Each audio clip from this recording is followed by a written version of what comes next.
What's up everybody, this is Master EN Gamer. With Echo having been released to the PTR, there have been a number of interviews going around with different Overwatch developers, talking about Echo, Overwatch 2, and the future of new heroes past Echo. So in this video, I've compiled some of the more interesting talking points and bits of information we've had revealed to keep you all up to date about what to expect going forward. So without further ado, let's jump right on in. Now, the majority of this information comes from a live stream hosted by AlphaCast, where he interviewed the Overwatch character artist Renaud Golland, which I do hope I'm pronouncing accurately, but I'm probably not. But to start, there's just one comment which came from Jeff Kaplan during Tim the Tatman stream, which I wanted to bring up before getting onto the bigger, juicier details, which is that there's apparently a new assault map in development. Now, Jeff basically just mentioned this offhand when talking about something they were testing with Echo, and didn't say whether this is a map we're going to see in the near future, or is even necessarily the next map we're going to end up seeing. Just that there's a new assault map in development. If I'm being totally honest, I think it's most likely one of the maps we're going to end up seeing with Overwatch 2. So since assault or 2CP maps are typically the most hated of all the map types, we probably don't have to worry about this new one coming until, well, Overwatch 2, which again is going to be a little ways off. Moving on though to AlphaCast's stream, first we have a bunch of information regarding the development of Echo and the iterations she went through. First is that while in development, Echo went through many iterations in all three roles, being damage, tank, and support. Now, honestly, I find this not super surprising. I mean, if you just look at Echo's visual design, she looks like a support, which again is one of the sort of problems people are having with the fact that she ended up being a damage hero, since at first glance, she doesn't really look like a damage hero. So it makes sense that Blizzard was internally experimenting quite a bit with different abilities and ideas that fit the character and potentially offer a hero slot in each of the different roles, but ultimately they ended up deciding on the damage role, seemingly based on the fact that they wanted to make this sort of high skill, high mobile hero that's kind of like a flying version of Tracer, and they just felt like this would be a good addition to the damage roster. They apparently even had trouble coming up with adequate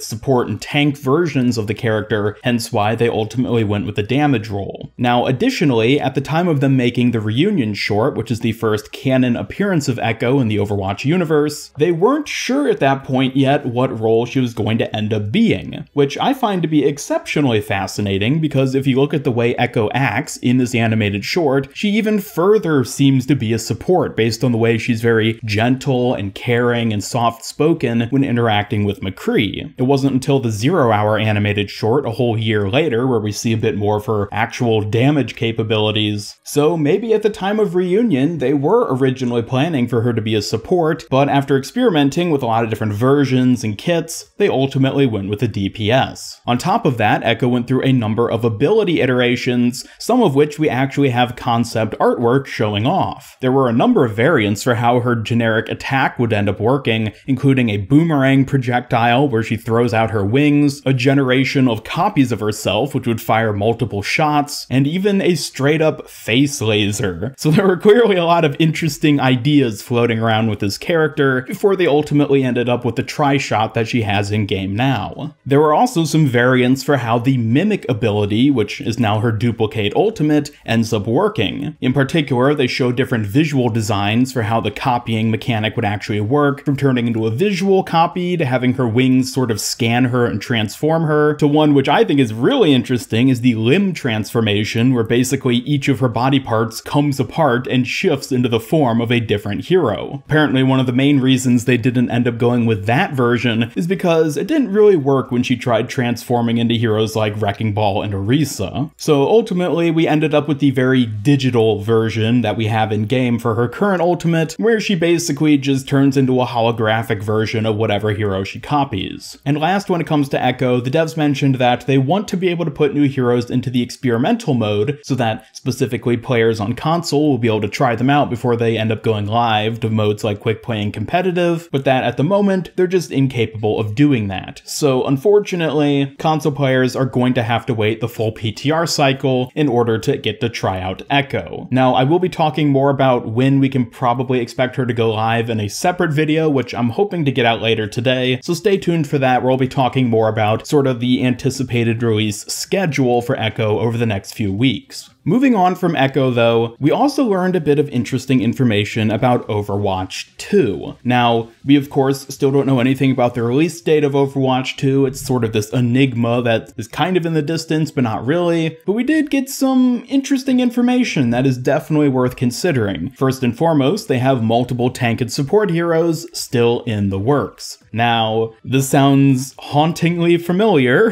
from when we first saw Echo over a year ago back at BlizzCon 2018 when they released Ashe as a DPS hero, and some people were like, I kind of feel like we could use some more tanks or supports, and Jeff Kaplan, along with I think a few other devs as well, mentioned there's multiple support and tank heroes in the works, so we just have to be a little patient. Well, now that we finally got Echo and she turns out to be a damage hero, it sounds like they're saying it again, more tanks and supports are in the works. However, based on what they said next, it seems like we're not going to be seeing any of those new heroes for a while, because they specifically mentioned that the Overwatch team wants to release another new hero before Overwatch 2, but that would basically mean delaying the sequel. So yeah, it's basically exactly what I had predicted when they said there's going to be at least one new hero back at BlizzCon 2019. Myself and many others interpreted that as meaning we only want to commit to one new hero, but we would like to sort of convey that there might be more than one. And it seems like that's what they ended up doing. And given that Blizzard definitely wants to get Overwatch 2 out as soon as possible, it's more than safe to say that there will not be any more new heroes until the release of the sequel. Now, if I'm being honest, I think this is their best course of action. I would rather them just focus on getting Overwatch 2 done and then release all the new heroes with that, instead of trying to cram in another new hero early and ultimately delay the entire project. So while it is depressing because it means we're probably not going to see either the sequel or a new hero for the better part of a year still, if not even more than a year, at least we have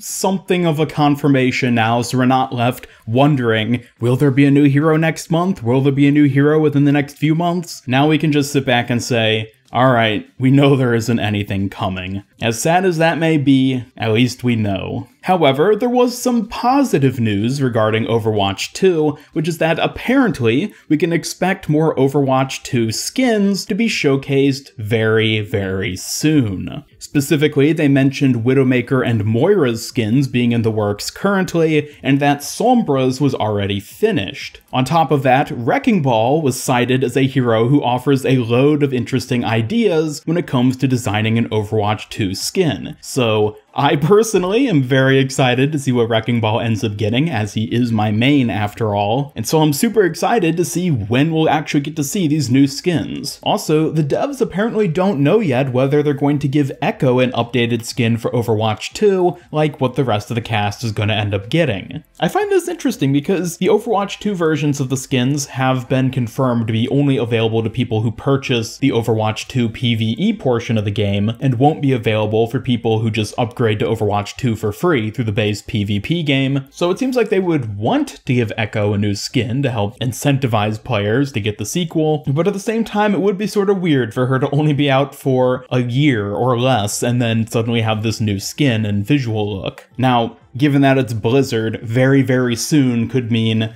quite a long time, in all honesty. If I had to hazard a guess though, I'm betting we're going to end up seeing some of the new skins revealed around Anniversary 2020. If you think about it, that just makes sense. Anniversary is celebrating the birthday of Overwatch, and we don't really have much evidence to support any other sort of significant content coming out around that time, so I could easily see them launching the event, and then just like they did now with Echo, maybe a week later, they have some sort of mini promotional thing, or I don't know how exactly they'd go about showing them off, but something to show off some of the new skins and start to get people teased and excited for the sequel. We probably won't get a release date for it just yet at that point in time, but it would seem like an adequate time to start building up hype again for the sequel. So that's all the important information revealed from the AlphaCast stream. Once again, I will have a link to the Reddit post which transcribed all this information if you want to read through all the information there, as as well as a link to the original VOD where you can watch it for yourself. But let me know your thoughts in the comments down below. How do you feel about there not being any more new heroes until Overwatch 2? Or maybe you're excited to hear that we're going to be seeing some of the new skins in the hopefully very near future. Either way, be sure to leave a like if you enjoyed this video, and share it with your friends if you really liked it. Subscribe, follow me on Twitter, hit up that bell, and join my Discord server to never miss any of my future Overwatch content. And if you'd like to support my channel, then hit that join button down below to get some cool rewards like the people you see here on screen. Otherwise, this is Master Gamer signing off, and until next time, have a great day.